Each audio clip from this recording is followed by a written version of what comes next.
Assalamualaikum warahmatullahi wabarakatuh. Kembali bersama aku, Ugang Pencari Piti sekalian. Kali ini aku akan membahas mengenai mengaji. Mengaji sangat besar gunanya bagi kita, sebab Al-Quran adalah penerang di dalam kubur. Yang kedua, memberikan aura atau suhu dalam kubur.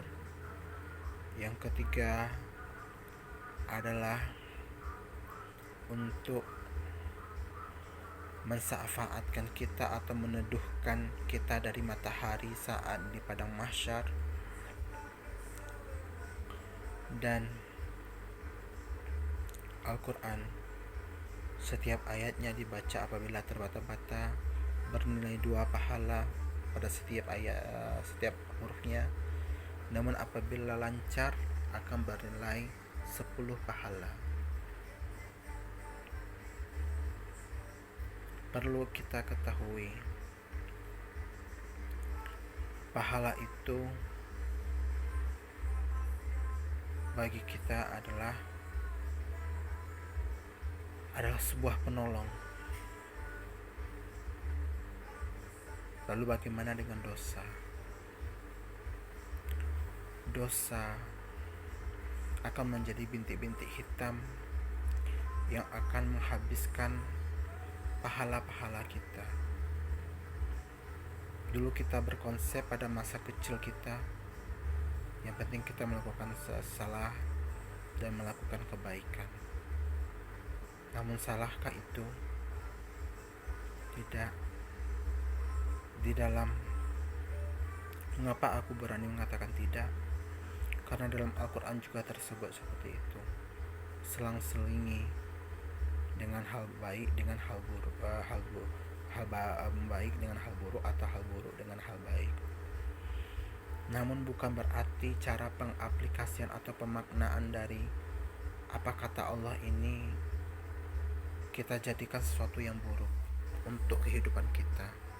Bagaimana jika pahala kita menjadi terlalu banyak yang salah dan yang benar hanya sedikit?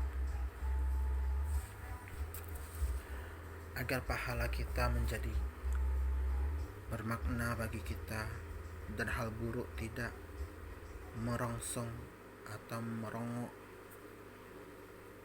ke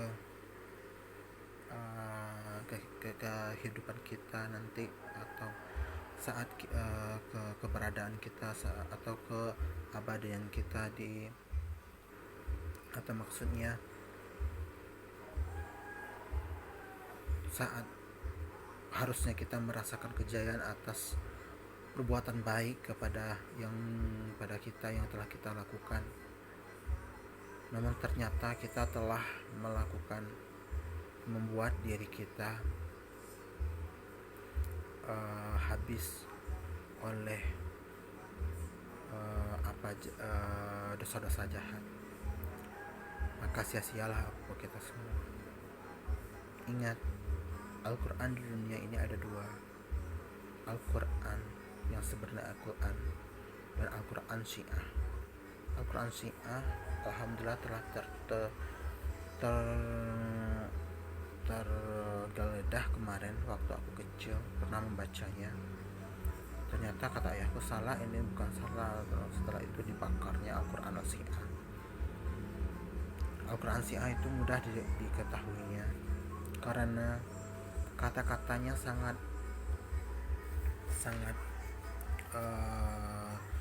mudah, rendah atau dasar sekali kata-katanya, seperti kata-kata keseharian.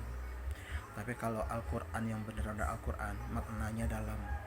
Meskipun kata-katanya dasar atau apa, tapi maknanya sangat dalam dan selalu berakhirkan Allah Maha Mengetahui lagi bijaksana, atau Allah Maha Pengampun lagi Maha Penyayang, dan Allah Maha Penguasa, Maha Penguasa.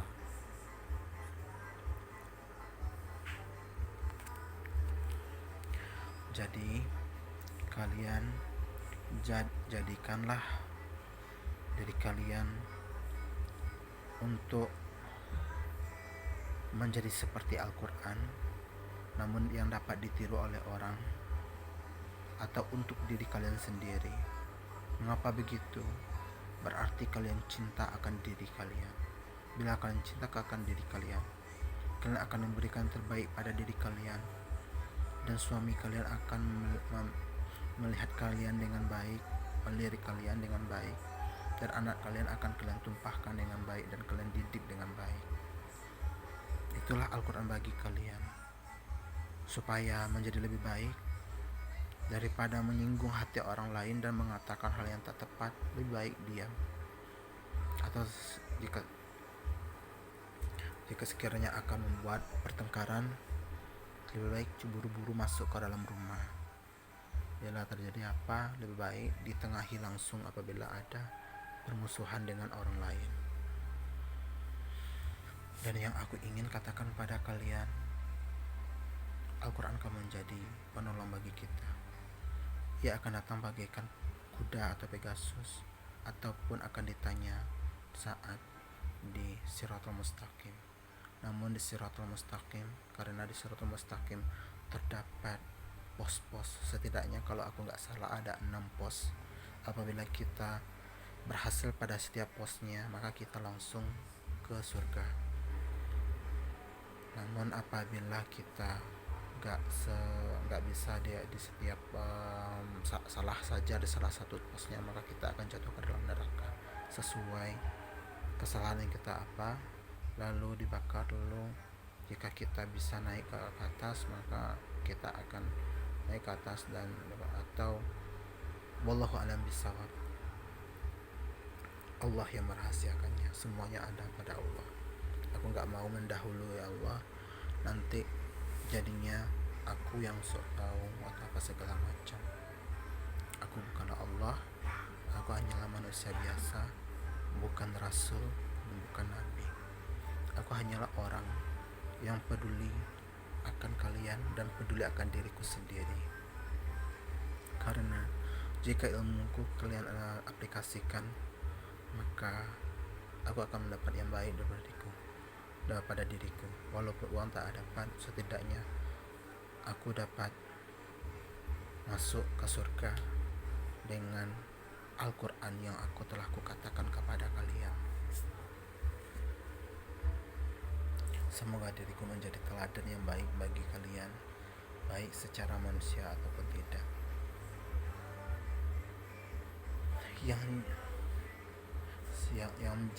jelas, bukakanlah jalan bagi diri kalian agar kalian dicintai Allah, dicintai Nabi Muhammad, dan mencinta Nabi Muhammad, dan tidak mengalu-alukan Nabi Muhammad seperti Syiah, di mana mereka tidak mentauhidkan Nabi Muhammad. Itu yang harus aku ketahui. Orang yang mengalu-alukan Nabi Muhammad, terkadang dia hanya bersalawat sangat banyak. Setelah itu ia tidak setelah itu maaf sebentar, baterainya habis.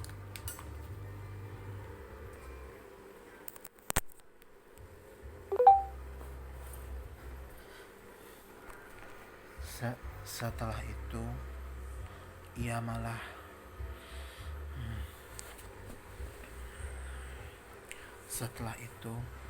malah melakukan kesalahan, tidak mengadopsi pikiran atau perbuatan Nabi Muhammad. Sama saja, untuk apa bersalawat? Kita mensalawatkan seolah Nabi Muhammad itu yang terbaik. Itu mengeluhkan yang aku bilang.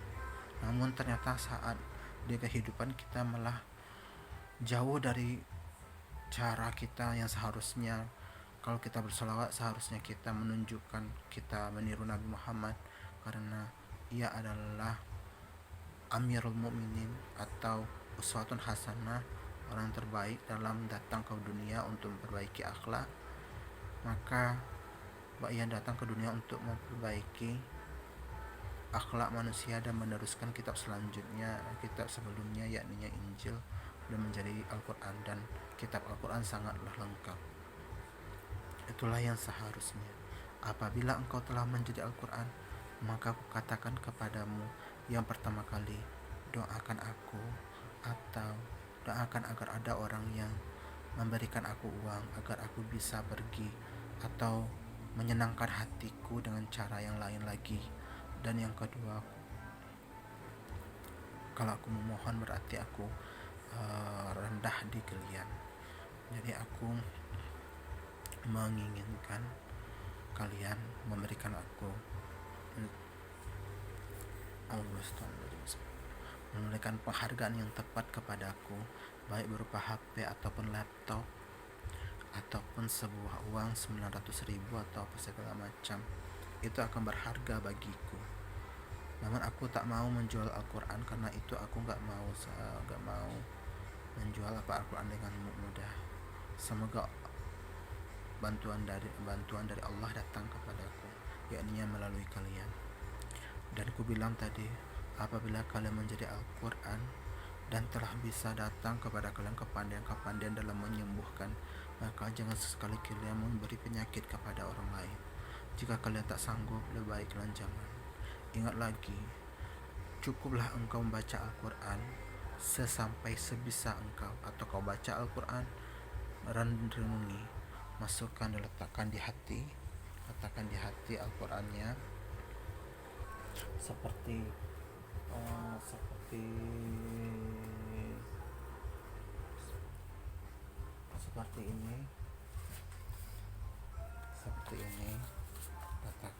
ini, dan katakan pada Allah, pada Al-Quran, minta pada Allah, ya Allah, jadikanlah Al-Quran sebagai penyejuk bagi hamba, penerang hati hamba, dan penyelamat hamba di akhirat kelak, dan di kubur hamba, dan pendamai bagi hamba di surga nanti. Jadi insya Allah, jika engkau memang menginginkan hal yang terbaik pada dirimu, maka jangan engkau suruh orang lain menunda-nundanya, terutama suamimu atau orang lain atau anakmu. Dan yang kedua, ku katakan, maka kalian harus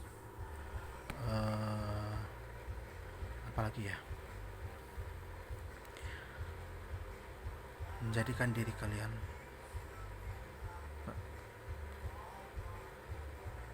tampaknya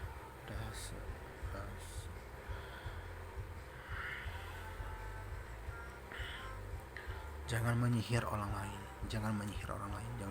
lain, dan bacalah Al-Quran sesanggup apa saja, dan bacalah artinya, maknanya, artinya. Gak sanggup, diamkan aja dan buang maksudnya, atau jangan dicoret, jangan diganggu gugat, biarkan aja. Suatu saat tanya kepada orang atau tercatat, tanyakan kepada orang, yakni ustadz ataupun syekh dan kiai ataupun seorang ustadz, maka kamu akan mendapatkan jawabannya. Jadilah pribadi yang baik dan jadi Al-Quran. Assalamualaikum warahmatullahi wabarakatuh.